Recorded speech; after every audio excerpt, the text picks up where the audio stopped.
The gauze on my knuckles was still pink from the last patient when I heard him say my name wrong for the third time that night. Bennett. Or is it Barrett? I can never tell with you people. I'd been a nurse for 4 weeks. 29 days, to be exact, and I already had a private ranking of the worst things Dr. Julian Marsh had said to me, and that one didn't even crack the top 3. He was the attending on call, the surgeon nobody wanted to page after midnight because he answered in monosyllables and looked at you like you were an inconvenience standing between him and a chart. I'd decided by my second shift that I hated him. Clean, simple, done. Then the scanner at the nurse's station lit up with a call that made the charge nurse go quiet, and quiet from her was worse than shouting. A church van carrying 11 people home from a wedding had gone off the county road and rolled twice into a drainage ditch. Rain had turned the asphalt to glass. 2 ambulances were already rolling, a third being requested, and every trauma bay we had was about to be full at the same time, on a night when half the surgical staff had called out sick with the same stomach bug that had been going around, which is how it happened that the only surgeon standing in that hallway at 11:50 at night was Dr. Marsh, and the only nurse standing next to him, badge, still smelling like plastic, was me. "You've never run a mass casualty," he said. Not a question. "No. Then you'll do exactly what I say, when I say it, and you won't ask why until it's over." He was already pulling on gloves, already walking toward the ambulance bay doors like his body had made the decision before his mouth finished the sentence. "Can you do that?"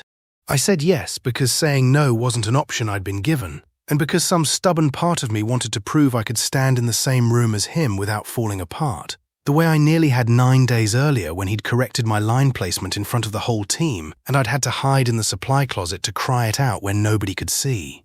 The doors opened. The first stretcher came through with a woman clutching her own collarbone and screaming a name that wasn't hers, and after that I stopped counting minutes because there wasn't room in my head for anything except his voice, low and flat, cutting through the noise like a metronome nobody had asked for but everybody needed. Pressure. 90/60. Dropping. Lines in? In. Good. Hold it there.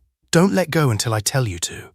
He worked on a teenage boy with a laceration across his abdomen for 11 minutes that felt like 11 hours, his hands never once shaking, his voice never once rising, and somewhere around minute 6 I noticed something I hadn't let myself notice before, which was that he wasn't cold. He was quiet the way a held breath is quiet.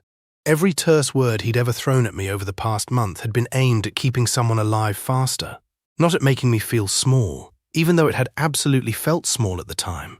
And I didn't know yet what to do with that realization, so I filed it away and kept my hands steady on the boy's shoulder like he'd told me to. By 2 in the morning we'd lost nobody, though we'd come close twice, and the whole staff was running on the kind of adrenaline that feels like static under your skin.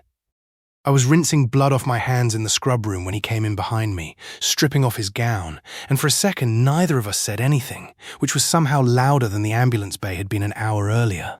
"You didn't freeze," he said finally. "I wanted to, about 4 times. Wanting to and doing it are different things. Most people your first month can't tell the difference."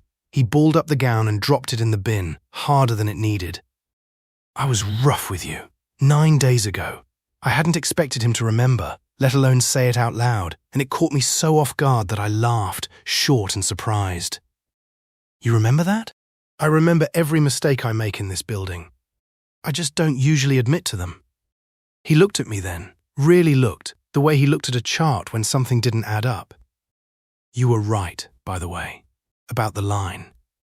I checked the film after. You'd have caught it faster than I did if I'd let you finish your sentence."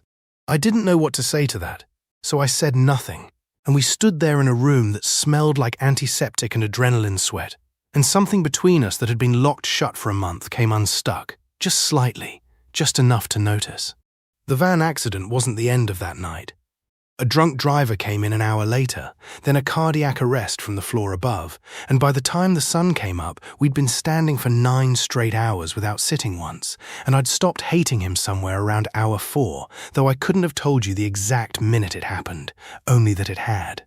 6 weeks after that shift, I found out he'd requested me specifically for nights going forward, which the charge nurse told me like it was gossip, and I received like it was a verdict on a case I hadn't known I was building. I asked him about it once, months later, over vending machine coffee at 4 in the morning during a quiet stretch that felt almost suspicious after everything we'd been through. Why me?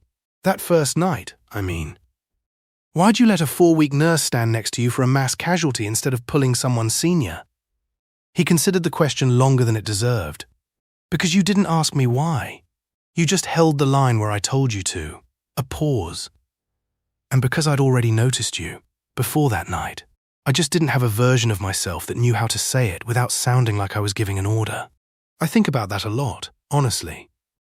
How the worst version of someone's professionalism can be indistinguishable from indifference until you're standing in a crisis with them and you finally see what's underneath it. I don't know if I'd tell every new nurse to give the cold, terse attending a second chance, because sometimes cold is just cold, and sometimes it costs you something to find out which one you're dealing with. But I know what that night taught me, and 2 years later, ring on my finger, still working the same unit, still occasionally hating him a little on a Tuesday when he's short with a resident. I know I'd stand in that hallway again, waiting for the doors to open, and I'd choose the same thing.